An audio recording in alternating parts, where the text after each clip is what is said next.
In today's video, we're going to be looking at iPhone 11. I gotta say, I've had quite a lot of iPhones. I do have the latest one, iPhone 16, iPhone 17, but I gotta say, iPhone 11 was definitely one of my favorite phones when it did came out. In today's video, we're gonna talk about if this phone is still worth getting as of late 2025. So here is some of the pros, some of my reasons why I still think the iPhone 11 is worth getting.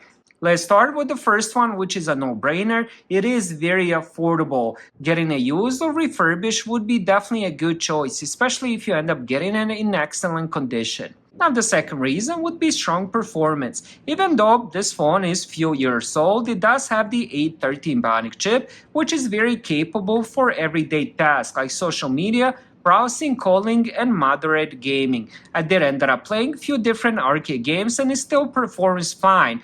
I do end up reviewing quite a lot of Android phones in the same budget range. And I gotta say, the iPhone 11 does have the best performance out of all of those. Now, the third reason is the software support. It continues to receive latest iOS updates like the iOS 26, which I did end up receiving. So getting updates ensures you have the newest features and app compatibility. From my experience, I think it might get another year of the OS updates. After that's done, you're gonna probably end up receiving maybe a couple years of regular updates. Now, the next reason, as I talked about the other budget-friendly phones, especially Android ones, the biggest issue with them is the camera. Now, this one does have the flagship cameras. Obviously, they're going to be flagship cameras for the year it was released, but they're good kinds of cameras. So, for example, let's say, for example, Samsung A16, which is a decent budget-friendly phone, but the cameras on that are very poor quality.